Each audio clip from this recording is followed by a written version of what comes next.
Hi, today I will be discussing an example of mechanical weathering happening right around my house. If you look closely, you can see how the tree roots have grown underneath the concrete into the sidewalk. Over time, these roots have exerted enough force to break apart the concrete, causing cracks and lifting in sections of the pavement. As you can see, the tree has very thick roots, and this is one of the only few trees on my block, so this part in the pavement is cracked. And if you look a little farther down, everything else is very flat. Now, to really understand what's going on, mechanical weathering, also known as physical weathering, is a process which rocks and minerals or man-made materials like concrete are broken down into smaller pieces by physical forces without changing the chemical compositions. And in this case, the tree roots are slowly growing and expanding, creating pressure against the concrete above them. As the roots push upwards and outward, they force the concrete to crack and break apart.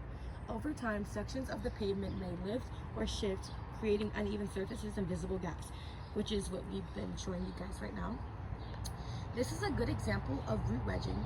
Roots, as they grow and search for nutrients and water, will often find their way into smaller cracks or crevices in rocks and soil or concrete. Once the roots expand, applying more pressure and gradually widen the crack. In this case, you can see how the roots have damaged and caused lifting in the surface that was once smooth. What's important here to note that this is purely mechanical weathering. The tree roots are physically exerting force on the concrete over time. Even though the growth of the roots is slow, the overall pressure is enough to crack and destabilize the concrete. This is why we often see cracked sidewalks, driveways, patios, or any other area where there's concrete or ground near trees. Nature's slow but steady forces causes significant damage to man-made structures like rocks and concrete, and basically the examples we've been showing you right now. Another thing to consider that this isn't just root wedging that affects concrete, it can also impact the rock formation in nature.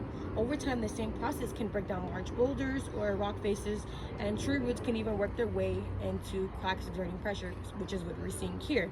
This is just a small version of some things that happen in front of people's homes. This can happen on people's home that have concrete inside of their home, not inside, like on the outside of their patios and stuff. This is really common in urban areas where trees are often planted near sidewalks or driveways or just building foundations.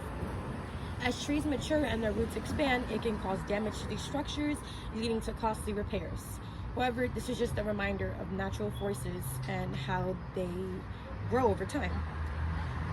The second example I'm going to be talking about is chemical weathering. As you can see, my gate is peeling and it's very rusty. If you take a look at the metal gates, you can see that the rusted parts, or the parts that have started to rust, it's kind of all around. Mostly the whole gate has started to rust because it's been a really long time. This is a clear case of chemical weathering. What's happening here is not just a physical breakdown of metal, but an actual chemical reaction. The oxygen in the air combined with the moisture from the rain or humidity is chemically changing the metal into a new substance, iron oxide. You can see how the rust weakens the gate, making it brittle, prone to breakage over time. And as you can see here, there's a lot of breakage inside of the gate where it rusts, and there's a lot of the stuff peeling off. Unlike mechanical weathering, where an object might break into smaller pieces without changing its composition, chemical weathering alters the material itself. The rust is gradually eating away at the metal, turning it into something else, which causes the gate to deteriorate. This kind of weathering is commonly exposed when metal and other structures similar are outside exposed to elements. It shows how chemical reactions can lead to the breakdown of even strong materials like metal. Thank you for watching.